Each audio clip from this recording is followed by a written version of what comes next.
Ya, buenos días a todos. Son ya las 7:04, así que vamos a partir nuestra sesión del Journal Club del día de hoy. El, el trabajo que voy a presentar se llama Manejo hemodinámico intraoperatorio durante trasplante hepático y morbilidad postoperatoria, un estudio de cohorte multicéntrico. Este es un estudio hecho por el autor que se llama François Carrier. Él es canadiense y aparece aquí. Este es un estudio que ellos le llamaron el IPTO-2, o al menos así sale en el material suplementario. François Carrier es un médico anestesiólogo de la Universidad de Montreal, en Canadá.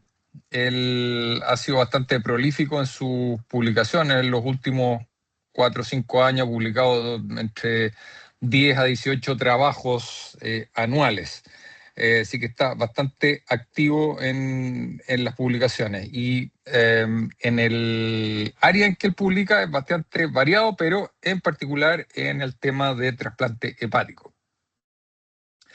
Entonces, ¿por qué decidieron hacer este trabajo? Ellos comentan que existe un equipoase. Equipoase es el concepto de que en el fondo hay un equilibrio con respecto a diferentes manejos, desde el punto de vista de manejo hemodinámico, en el cual no está claro si es que hacer un tratamiento versus otro va a tener una mejoría. Pareciera ser que están más o menos equilibrados.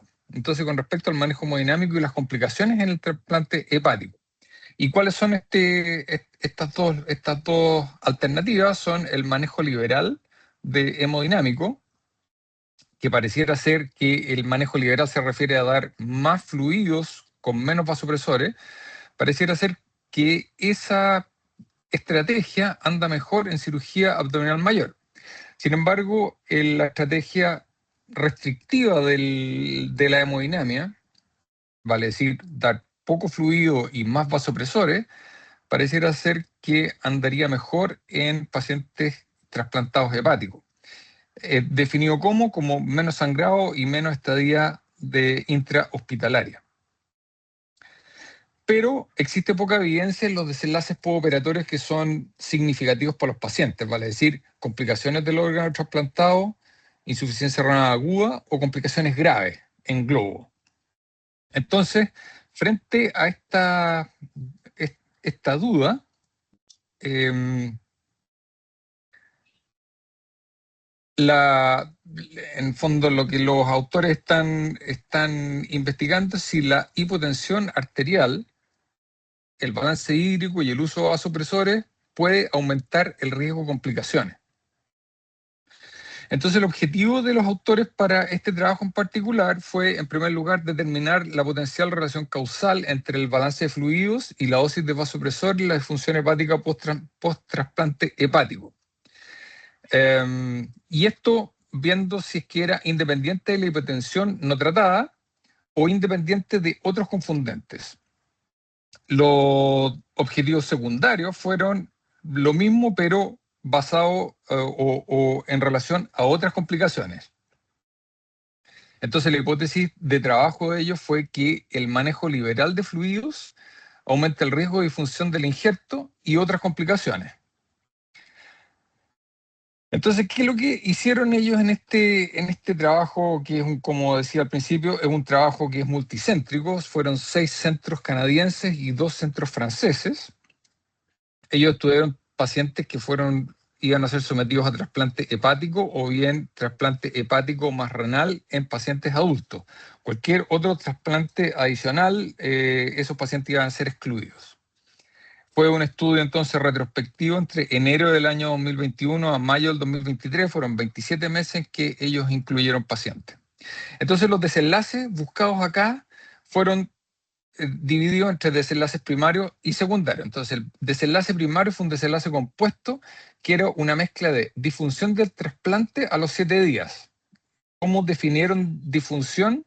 Básicamente una elevación de la transaminasa sobre 2000, una elevación de la bilirrubina sobre 171 micromoles y un INR sobre 1,6. El retrasplante, bueno, evidente que dentro de los primeros 7 días, si es que el injerto fallaba, ellos tenían que hacer un retrasplante y hacer entonces un desenlace positivo, y finalmente muerte dentro de los primeros 7 días. Para el desenlaces secundarios, lo que ellos buscaban fue insuficiencia renal de aparición dentro de los primeros 7 días, terapia de reemplazo renal que se iniciara luego el trasplante y hasta el alta, complicaciones del injerto, complicaciones pulmonares o infecciosas, complicaciones graves definidas en la escala de Clavien-Dindo que fueran mayor o igual a 3. Esta es una clasificación bien tradicional de complicaciones postoperatorias. Días vivos sin soporte ya sea hemodinámico, respiratorio, renal, etc. Y sobrevía del injerto a los 6 meses. Esos eran entonces los desenlaces secundarios. Luego ellos definieron cuál iban a ser la exposición. Y la exposición iban a ser 2 cosas, tanto el balance de fluidos como la dosis de vasopresores. Para el caso del balance de fluidos, ellos definieron el balance como la sumatoria de todos los fluidos que se le administraban a los pacientes, vale decir, soluciones cristaloideas, coloideas y hemoderivados. Y a esto le restaron el sangrado estimado por los anestesiólogos y por los cirujanos. No incluyeron dentro del balance hídrico la diuresis porque ellos querían evitar esto que ellos mencionan de la causalidad reversa con la insuficiencia renal aguda. Y finalmente, con respecto a la exposición de los balances de fluido, ellos consideraron un aumento o disminución de la cantidad de fluidos de 1 litro. Entonces eran rangos de 1 litro para compararlo contra el desenlace primario. Para el caso del uso de vasopresores, ellos consideraron los equivalentes de norepinefrina, y para hacer esto, dependiendo del centro y el tipo de vasopresores que utilizaron entonces esta tabla de conversión para unidades de norepinefrina. Y similar con el balance de fluidos, donde ellos usaron una diferencia o el rango a estudiar con unidades que fueran clínicamente significativas. Para el uso de vasopresores fue lo mismo, y consideraron entonces incrementos de 25 microgramos por kilo de norepinefrina para compararlos contra el desenlace primario y secundario. Luego ellos tuvieron que determinar cuáles eran los confundentes para poder equiparar las poblaciones, para poder compararlas finalmente. Entonces los confundentes que ellos consideraron fueron confundentes que dependían de características basales del receptor, características del donante y variables del manejo intraoperatorio. Acá hay, y me voy a detener brevemente porque esto es re importante en los pacientes trasplantados hepáticos, porque hay una serie de confundentes que hoy se sabe que determinan los desenlaces después de un trasplante. Y son en esas tres digamos, áreas, que cada una de ellas tiene factores que pueden hacer una diferencia.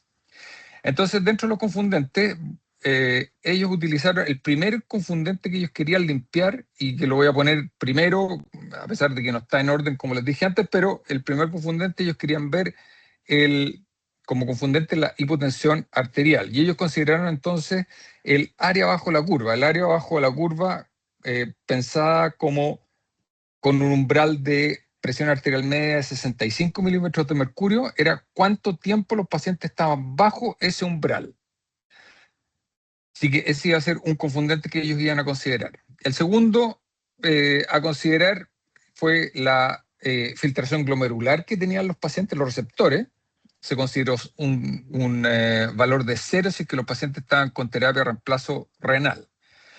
Luego, la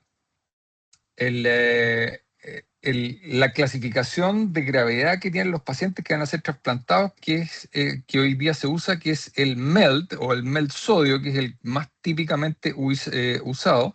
MELD es el acrónimo para Model for End Stage Liver Disease. el que nosotros tradicionalmente usamos, por lo menos aquí en la institución, es el MELT, al cual se le agrega además el nivel de sodio plasmático que tienen los pacientes basalmente. Pero ellos usaron una clasificación que es un poquito más nueva, que es la llamada MELT 3.0. Y esta clasificación, para mencionarles brevemente, es basada en este estudio del año 2021, en que al MELT tradicional se le agregan otras variables, como son, o considerar en realidad, el sexo de los pacientes, en particular el sexo femenino, y el nivel plasmático de albúmina. Entonces, en esta nueva clasificación, ellos ven la interacción entre la bilirrubina, el sodio y la albúmina y la creatinina. Y además ellos aumentan un poco el nivel basal de creatinina y lo suben a 3.0 miligramos por decilitro. Entonces, ¿por qué hicieron esa clasificación, por lo menos en esta publicación? Porque ellos querían tener ver si es que esta clasificación nueva mejoraba el tiempo que los pacientes estaban esperando hasta que apareciera un órgano y los trasplantaran. Y el segundo objetivo de esa clasificación era tener equiparar un poquito mejor las listas de espera, en que no se desfavoreciera a las mujeres. Así que entonces, y en ese estudio en particular, ellos demostraron una disminución del tiempo de espera en las listas de espera de los pacientes esperando entonces un hígado. Entonces, en algunas instituciones están usando más bien esta nueva clasificación, que es la MEL 3.0. Otros confundentes que ellos utilizaron fue ver si los pacientes tenían cirugía intraabdominal previa y el tiempo de isquemia fría. El tiempo de isquemia fría, y aquí nuevamente me voy a detener brevemente, es uno de los tiempos que se miden en los pacientes que van a ser trasplantados hepáticos. Y el tiempo de isquemia fría aparentemente es uno de los tiempos más relevantes en el desenlace de ese injerto. Entonces aquí les quiero mostrar algunos factores que dependen del donante del injerto. Y uno, como les decía, son los tiempos, y el tiempo de isquemia fría es el tiempo desde la extracción del hígado del donante, donde se saca el hígado del cuerpo, se mete en un cooler con hielo y se traslada. Y todo ese tiempo es este tiempo de isquemia fría, hasta que se pone en el cuerpo del receptor y se inicia la sutura de la vena cava, porque ahí ya está en contacto con el receptor, así que ahí deja de haber esta cadena fría, digamos, así que es el tiempo de isquemia fría. Se sabe que desde el punto de vista de los desenlaces, por ejemplo, para la aparición de un síndrome de reperfusión o síndrome de post-reperfusión, que es lo que ocurre una vez que se abre la sutura de la porta y empieza a tener perfusión nuevamente el hígado trasplantado. Se ha visto que el umbral, cuando ocurre a menos de 360 minutos, el riesgo de este síndrome de post-reperfusión es de 3,4, mientras que sobre 360 minutos, 6 horas, digamos, sube a 13%. Acá en la Católica, el tiempo de isquemia fría que nosotros tenemos en promedio es de 392 minutos, o sea, estamos sobre ese umbral que aparece por lo menos en estas cifras que les muestro a partir de un estudio que evaluó este umbral. Pero hay algunos otros factores de riesgo que dependen del donante. Y estos son, por ejemplo, la característica del órgano. Mientras más viejo el donante, más riesgo de que los pacientes ese injerto no funcione y tenga complicaciones. El otro factor que depende del donante es el tipo de donante. Y hoy en día, nosotros habitualmente, los donantes, al menos en Chile, se espera que los pacientes tengan sean donantes una vez que se constituye la muerte encefálica, una muerte neurológica. Sin embargo, en otros centros, en Estados Unidos en particular, algunos centros no aceptan la muerte neurológica, sino que ellos exigen que los pacientes tengan muerte cardíaca, o sea, que hay una detención del corazón y en ese momento recién pueden extraer los órganos. Los pacientes que tienen una muerte cardíaca, o los donantes, digamos, o los órganos de donantes con muerte cardíaca, funcionan más mal que aquellos que son donantes de muerte encefálica. Entonces, es relevante, y si es que uno categoriza a los donantes, el que mejor anda es claramente el donante vivo. Así que ese órgano, ese pedazo de órgano en el fondo, va a andar mucho mejor que otros dos tipos de donaciones. Y finalmente el volumen del hígado con respecto al receptor también va a ser relevante, porque pudiera ser que un receptor reciba un órgano demasiado grande y pudiera no tener o tener un desbalance entre lo que está recibiendo y lo que realmente debiera recibir. Entonces, esos son una serie de factores que dependen del donante. Así que volvamos entonces a otros confundentes que ellos evaluaron. El otro confundente era el uso esto tiene que ver con la técnica quirúrgica, en que cuando se hace la anastomosis de la cava, originalmente los cirujanos lo que hacían era un reemplazo de cava, lo que era un desastre desde el punto de vista hemodinámico, sobre todo para nosotros, porque en ese momento prácticamente todo el retorno venoso estaba clampeado y los pacientes entonces tenían muy bajo retorno venoso y muy bajo dedito cardíaco. Sin embargo, cuando se empezó a hacer una técnica nueva, que es lo que se llama el piggyback, se clampea parcialmente la cava, permite tener retorno venoso, mientras los cirujanos están haciendo la anastomosis. Entonces, el confundente desde el punto de vista quirúrgico es súper importante. Y finalmente, otro de los confundentes que ellos utilizaron fue la duración de la cirugía, que mientras más dura la cirugía es un proxy de complejidad del procedimiento quirúrgico. Entonces, este tiempo también es súper relevante y que es importante tratar de limpiarlo para evitar que sea un confundente. Entonces, ¿cuántos pacientes estudiaron ellos? Ellos hicieron este cálculo de tamaño muestral, donde ellos más o menos consideraron que el desenlace primario iba a ser de un 25%, lo que decíamos hasta en el fondo, esta disfunción del órgano trasplantado, retrasplante o muerte a los 7 días. Lo que ellos querían detectar era una diferencia de un 25%, o sea, 25% de ese 25%, que es como 6,25%, que es la diferencia absoluta. Y esta diferencia por cada 1 litro, o en realidad, por cada una desviación estándar de fluido. Utilizaron desviación estándar para hacer el cálculo del tamaño muestral. Con un poder de 90%, una significancia del 5%, un coeficiente de determinación de 0,1, y asumiendo que iban a tener una pérdida de 10 casos por no tener suficientes datos o porque se perdieron datos o lo que fuera, ellos finalmente decidieron que tenían que estudiar al menos 730 pacientes.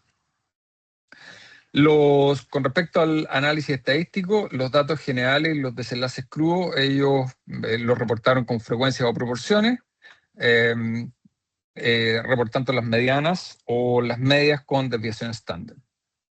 El análisis estadístico fue diseñado para realizar una inferencia causal.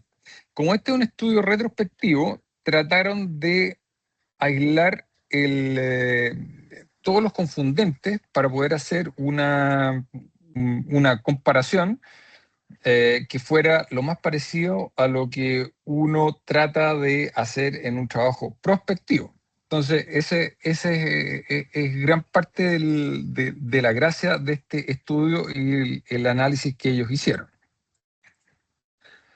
En este análisis, ellos utilizaron por lo menos 10 modelos estadísticos para los diferentes factores que ellos estaban analizando.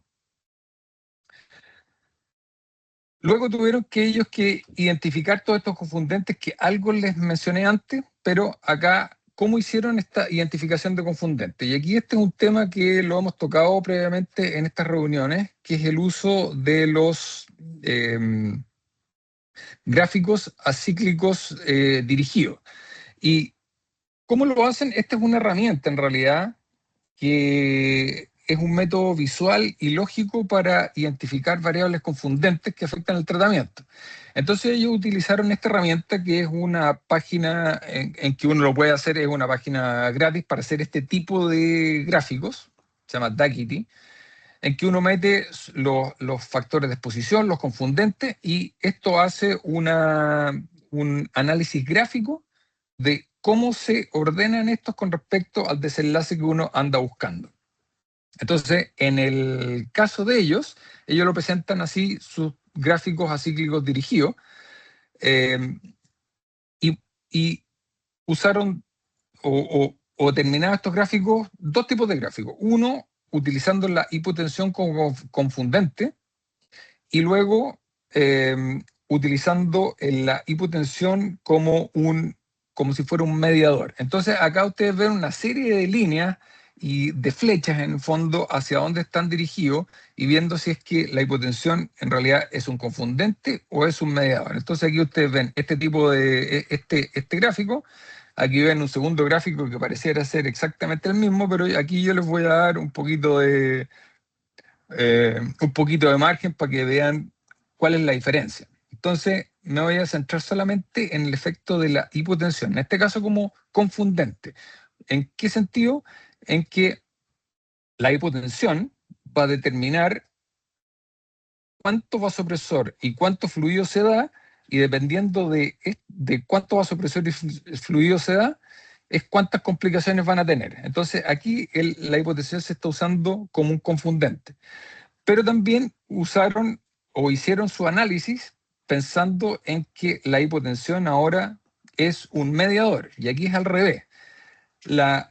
Si es que damos poco vasopresor o poco fluido, podrían los pacientes tener hipotensión y eso determinar complicaciones. Por eso la hipotensión en este caso sería un mediador de cuánto fluido, cuánto vasopresor estamos dando.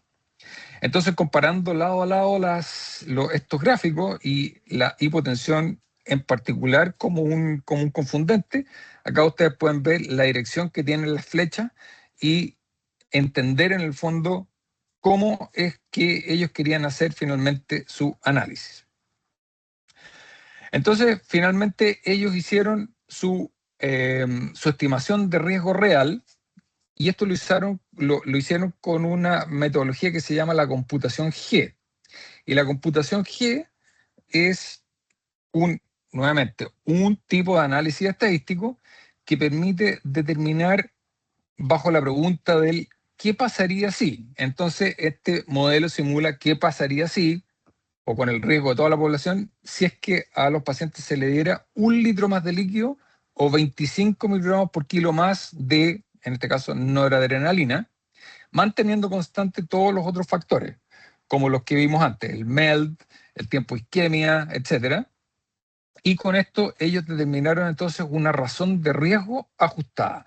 Y ese iba a ser entonces el desenlace primario o el resultado primario que ellos querían demostrar. Además, ellos modelaron o graficaron todos los desenlaces que querían evaluar, tanto los desenlaces primarios como secundarios, con unos gráficos que se llaman gráficos en que son gráficos de splines cúbicos restringidos. Entonces, ¿qué es lo que hace qué es lo que son estos gráficos? En realidad es una técnica que permite que la línea de riesgo del gráfico se doble de una forma suave para detectar, por ejemplo, si los líquidos son o no peligrosos a partir de una dosis que sea muy alta, por ejemplo. Entonces, como ellos estimaban que la exposición, en este caso el uso de fluidos, no iba a tener una curva o una distribución lineal, sino que más bien curva, y que iba a ser curva en los extremos, utilizaron entonces esta estrategia. Finalmente, con su análisis estadístico, hicieron un análisis de sensibilidad, donde ellos consideraron 4 escenarios distintos para cada modelo. Los cristaloides no consideraron que en la administración de cristaloides no era multiplicado por 1,5 para compensar por la pérdida de los cristaloides efectivos, sino que lo consideraron como si fuera totalmente efectivo. Se utilizó la hipotensión como mediador y no como un confundente. Se consideraron solo los pacientes con falla hepática en etapas terminales. Utilizaron un modelo de insuficiencia renal que era mucho más sensible que la que tradicionalmente se utiliza. Usaron imputación múltiple para los datos faltantes para no perder casos en el fondo. Se usó la técnica bootstrapping para determinar los intervalos de confianza al 95%. Y finalmente usaron esta técnica de puntajes de propensión, que también lo hemos revisado en otros journals, que es el famoso Propensity Score Match, en el cual, a diferencia de lo que ellos usaron, en que trataron de igualar por resultados, en el Propensity Score lo que se trata de hacer es igualar las poblaciones en sus características basales, y luego se ve si es que una vez igualado las poblaciones, existe alguna diferencia en el resultado. Así que es una aproximación un poquito diferente, pero que atiende hacia el mismo lado, en el fondo. Tratar de convertir un estudio observacional retrospectivo, tratar de hacerlo lo más parecido a lo que es un estudio prospectivo, controlado y aleatorizado. Y cuando usaron entonces este Propensity Score, usaron además 4 escenarios adicionales para ver si es que existía alguna diferencia en sus desenlaces. Así que con esa estrategia estadística, vamos a ver los resultados. ¿Qué es lo que encontraron? Ellos analizaron o tuvieron 852 pacientes sometidos a trasplante hepática, donde el promedio de edad fue de 54 años, el 67% eran hombres de los receptores, tuvieron un MELD 3.0 de 20 y 81% de los pacientes recibió un hígado luego de donante con muerte neurológica. Para que ustedes sepan, antes de eso, acá están un poco las características basales de los pacientes, como les decía, edad promedio de 54 años, 67% de hombres, etc. Y quiero aquí detenerme brevemente para que ustedes sepan y vean cuál es la relación con lo que pasa, al menos aquí en la Católica, en una serie de los últimos, o de los 41 pacientes que al menos yo he estado involucrado, y ustedes van a ver aquí que tenemos algunas diferencias. En cuanto a la edad de los receptores, más o menos parecido. Sin embargo, nosotros tenemos estamos un poquito más equilibrados en términos de la distribución de sexo. Son 46% hombres, 54% mujeres. IMC más o menos parecido. El MELD nuestro es un poquito más alto. Nosotros tenemos también un poquito más de donantes masculinos. Sobre la técnica quirúrgica, 3/4 de los pacientes se hace con piggyback en nuestra institución, mientras que en este estudio que estamos analizando, la mitad solamente. Y el tiempo quirúrgico de ellos era de 8 horas y en nuestro caso es de 6 horas. Así que sorprendentemente nuestros cirujanos pareciera ser que son bastante más rápidos que en Canadá y en Francia. Desde el punto de vista de la hemodinamia, ellos usaron en promedio 3,2 litros y de norepinefrina usaron 72 microgramos por kilo. Entonces, con esos resultados basales, ¿cuál fue el desenlace primario? Entonces, con respecto al desenlace primario, ellos tuvieron una disfunción en 28% de los casos, 236, y de los desenlaces secundarios, en la mitad tuvieron insuficiencia renal, complicaciones pulmonares en la mitad también, y la sobrevida a los 6 meses fue de 94%. Nuevamente aquí quiero compararlo un poco con nuestra realidad acá en nuestra institución, y la sobrevida, al menos en esta serie que yo les estaba comentando, es más o menos parecida. La sobrevida que tenemos nosotros a los 6 meses también es de 94% y a los 2 años es de un 83%. Así que es totalmente comparable lo que está ocurriendo en nuestra institución con lo que están reportando en este estudio. Entonces ahora vamos al desenlace primario, que es el resultado principal que los autores andaban buscando. Y ellos entonces presentaron su desenlace primario como riesgo relativo, ¿cierto? Y el riesgo relativo entonces de presentar este desenlace primario a medida que se va aumentando la administración de líquidos con incrementos de 1 litro fue de 1,02, con un intervalo de confianza que pasa por el 1, así que por lo tanto es una diferencia que no es estadísticamente significativa. Y para el caso de los vasopresores, exactamente lo mismo, 1,03 con un intervalo de confianza que también pasa por la unidad, así que no es estadísticamente significativo. Y lo otro que ellos encuentran es que existe una correlación positiva entre la administración de líquidos y vasopresores, o sea, se mueven exactamente en la misma dirección y con un coeficiente de correlación de 0,27. Así que por lo tanto, esto que ellos habían planificado originalmente en su hipótesis de que la estrategia liberal, o sea, dar más líquidos y menos vasopresores, aquí no se confirma. Para los desenlaces secundarios, desde el punto de vista ahora de balance de fluidos, lo que ellos encontraron, la única comparación que mostró una diferencia estadísticamente significativa fue para entonces el balance de fluidos, donde mientras más fluidos se dan, más riesgo de complicaciones graves que van a tener los pacientes. Así que en este lado, hacia el lado derecho de la curva.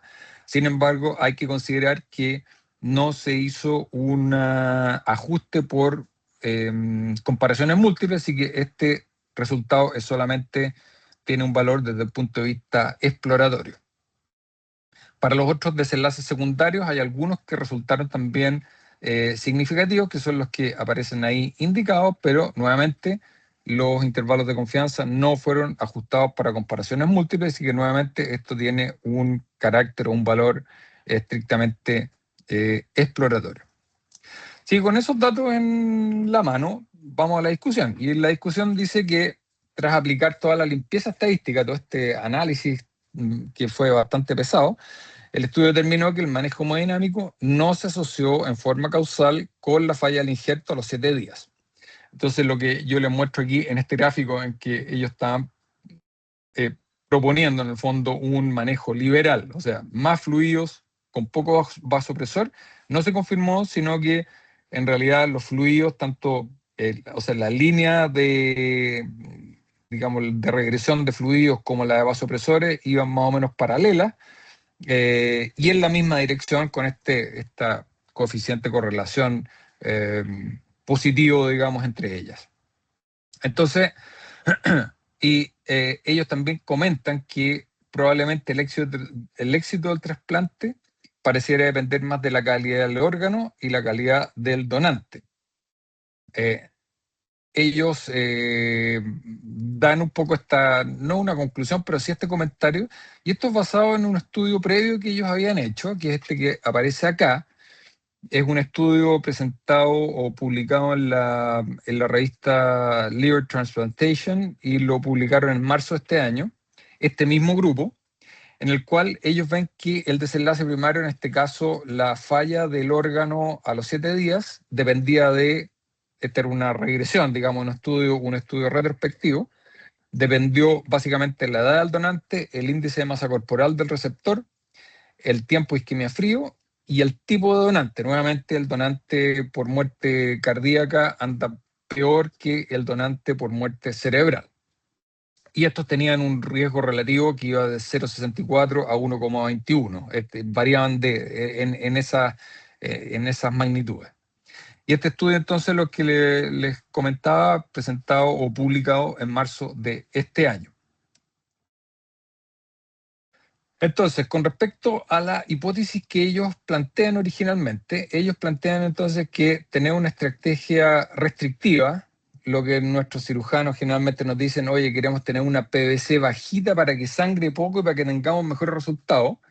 Esto podría tener una plausibilidad biológica, sobre todo en pacientes trasplantados, porque en la falla hepática hay cosas hemodinámicas que ocurren. Por ejemplo, los pacientes están con un estado hiperdinámico, tienen normalmente hipervolemia, puede haber congestiones plácnicas y puede existir hipoperfusión renal que depende de la presión.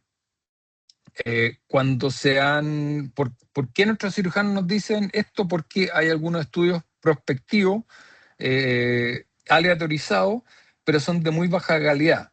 Eh, y entonces basan este argumento en evidencia que es totalmente discutible.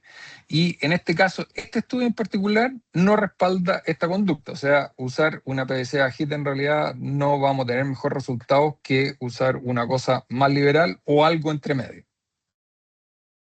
Con respecto a los enlaces secundarios, estos fueron generadores de hipótesis solamente. Y eliminar la hipotensión como factor no cambió los resultados. Así que, nuevamente, pareciera ser que el manejo hemodinámico no hace una diferencia, o sea, hacia un lado o hacia otro, no hace una tremenda diferencia. Ahora, este estudio obviamente tiene algunas limitaciones y ellos las comentan.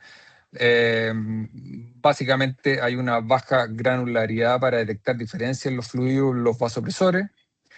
Todavía pueden haber confundentes no controlados, a pesar de que ellos trataron de controlar por la mayoría de las cosas que normalmente se conocen. Sigue siendo un estudio retrospectivo y por lo tanto van a haber confundentes que no están atendidos. No hubo ajuste para comparaciones múltiples, así que todas las desenlaces secundarios no podemos decir nada, sino que solamente son generadores de hipótesis. No utilizaron la CITI y la orina no la incluyeron en el balance hídrico para evitar sobreajustar el modelo.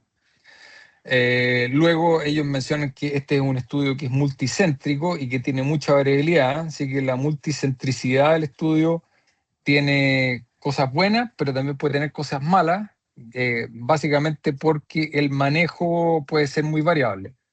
Ellos trataron de compensar esto haciendo un manual de cómo iban a ser registrados o iban a ser conducidos todos los pacientes. Sin embargo, es muy difícil controlar todos los centros y que todos hagan más o menos lo mismo. Finalmente, el tiempo de estimación de sangrado la estimación de sangrado fue diferente entre los centros y el tamaño del efecto que ellos encontraron fue bien modesto. Entonces, pudiera ser que si bien pudiera haber una diferencia, esta va a ser clínicamente poco importante.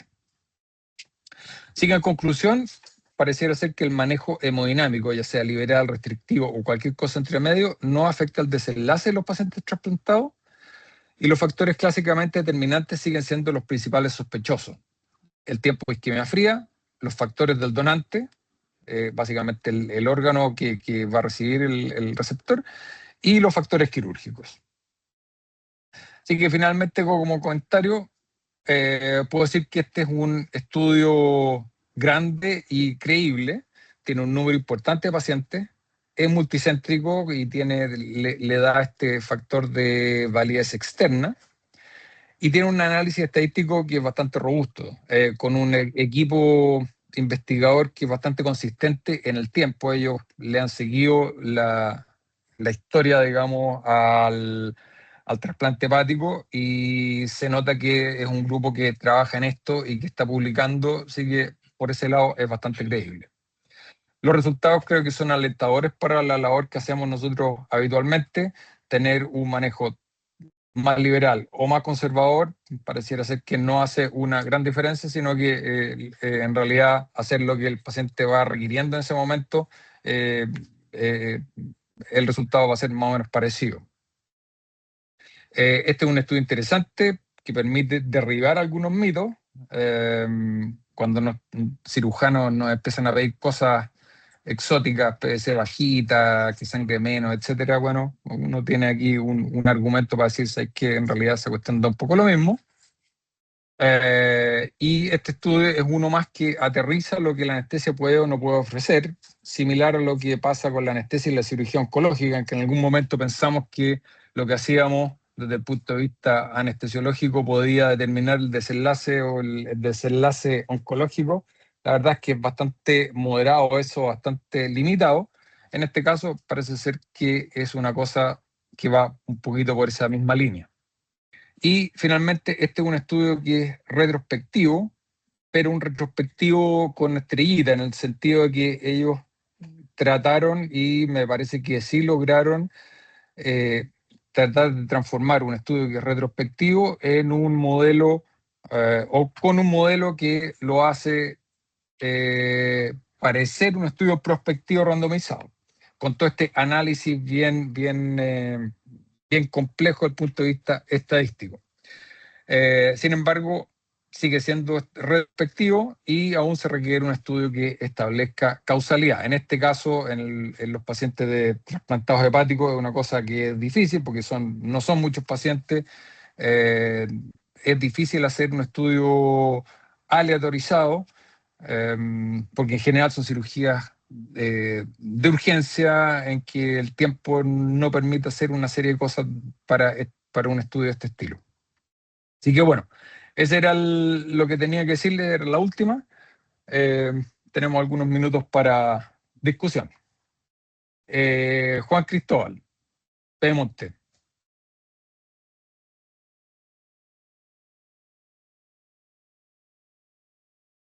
¿Aló? ¿Me escucha? Sí, dale. Sí. Gracias, Laca, está súper bueno el trabajo, súper choro. Los métodos estadísticos sí son un poco complejos, pero me parece súper acorde a lo que quieran hacer. Hay un detalle nomás de lo que mencionaste que me parece muy relevante como destacar, y es que el tema de los confundentes y de tratar de causalidad no necesariamente va relacionado con que el estudio sea prospectivo o retrospectivo. Lo que se está jugando ahí es más bien la aleatorización, la randomización en inglés, porque eso es lo que determina básicamente que los confundentes puedan ir distribuidos de forma homogénea, por lo menos teóricamente, si uno tiene un suficiente n, y eso es lo que te permite básicamente tener dos grupos que son intercambiables entre ellos, y así de esa forma asignar causalidad a la intervención y no a las características propias de los pacientes. No sé si me explico. O sea, básicamente da lo mismo si es, porque yo puedo hacer un estudio prospectivo observacional, pero si no es randomizado, esta weá no da lo mismo. O sea, lo importante aquí es la randomización, más que el eje en el tiempo. No se puede hacer un estudio randomizado respectivo, por eso es casi como uno lo dice un poquito perogrullo.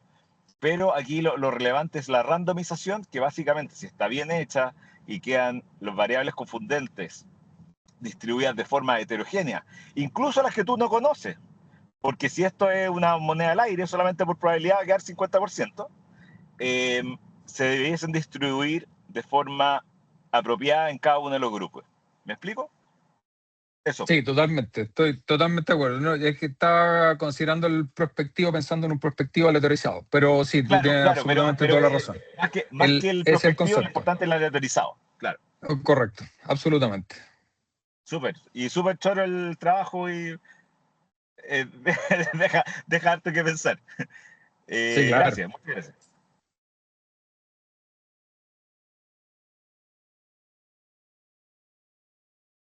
¿Quién más? Más comentarios.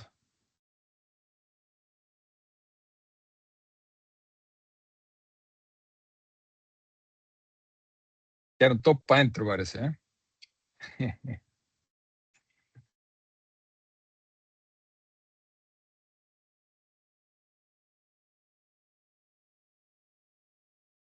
¿Alguien más? ¿Algún otro comentario antes de cerrar?